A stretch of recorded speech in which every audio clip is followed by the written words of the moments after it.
Bonjour et bienvenue dans la suite de ce tuto, une petite suite bonus déjà pour corriger les bugs que j'avais ici. Donc j'ai investi un petit peu de temps dans ma scène là, pour comprendre ce que j'avais fait comme erreur. En fait c'est tout simple.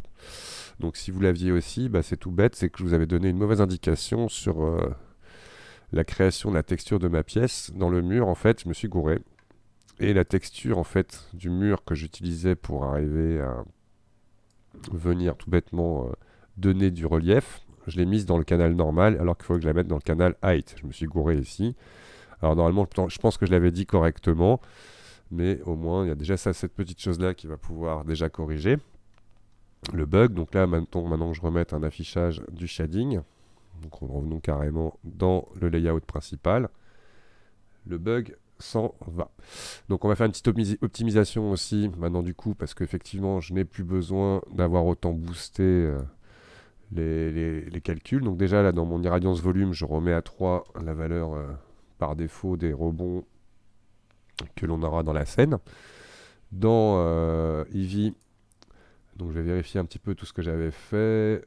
Ambient occlusion, on va décocher le bounce approximation, ce qui me donne un renforcement un peu plus intéressant des arêtes de ma scène. Dans le shadow,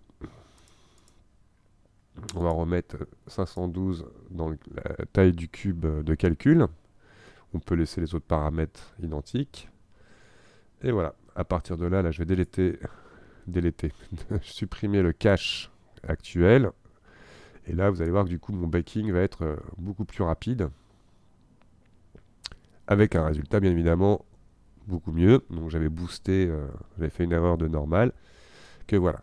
Donc une fois que vous avez fait votre baking, on va passer maintenant là, ce qu'on a un petit côté un peu jaune, pas forcément détestable, hein, c'est la lumière qui donne cet aspect-là. Mais on va essayer d'améliorer un petit peu notre rendu. Donc on va passer dans la partie compositing. Une fois que vous êtes dans la partie compositing, je vais sélectionner Use Nodes et lancer un calcul de mon rendu. Toc. Alors il se fait dans l'autre fenêtre. Dès qu'il sera calculé, il va arriver ici. Toc. Que voilà. Donc là, c'est déjà beaucoup plus sympathique. Alors je vais fermer cette fenêtre et me le mettre en petit ici. Hop. Tout bêtement, on va chercher le texture node editor. N pour enlever ça. Non, c'est pas texture, c'est image, pardon, editor. Voilà. Et on va aller chercher le render result. Toc. Donc là, j'ai mon rendu qui est ici. Pour le voir en plus grand ici, tout bêtement, on va ajouter un nœud de sortie.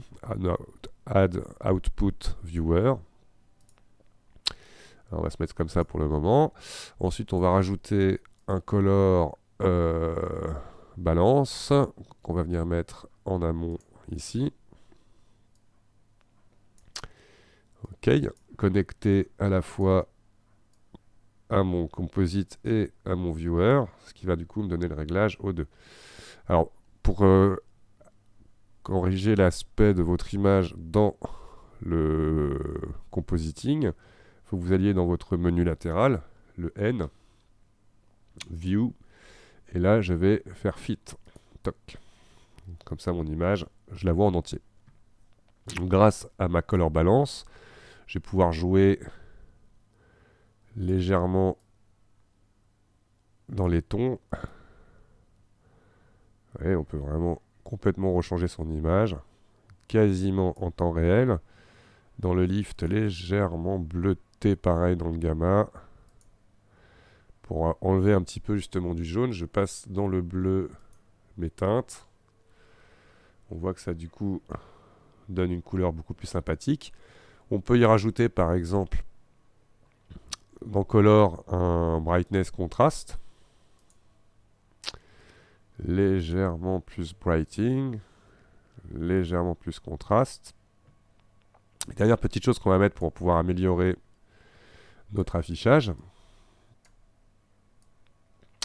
On va rajouter un filter, glare. Donc ça va vous permettre de pouvoir donner un effet sur vos éclairages, sur vos sources fortes en fait de lumière dans votre scène.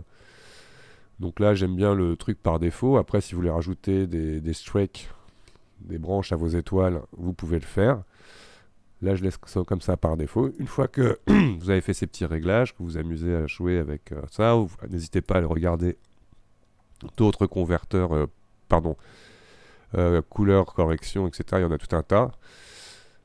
Cette chaîne-là déjà vous permet d'obtenir un résultat quasi définitif de votre image, sans avoir besoin de passer par un logiciel tiers pour le faire. Une fois terminé, image, save, votre image est enregistrée. Et voilà, donc ceci clôturera donc cette session 3 de ABA Open World. Et j'espère que vous aurez les outils nécessaires pour pouvoir réaliser des belles images avec Eevee. Eevee qui, mine de rien, c'est du rendu temps réel. En revenant juste pour se faire plaisir. Dans la fin, hop, nous avons quand même quelque chose d'ultra puissant comme outil. Ce qui clôturera ce chapitre. Merci d'avoir regardé. Et n'hésitez pas à poser des questions si vous en avez dans le chat YouTube ou sur la page Facebook de l'atelier. Et je vous dis à très très vite pour un prochain tuto.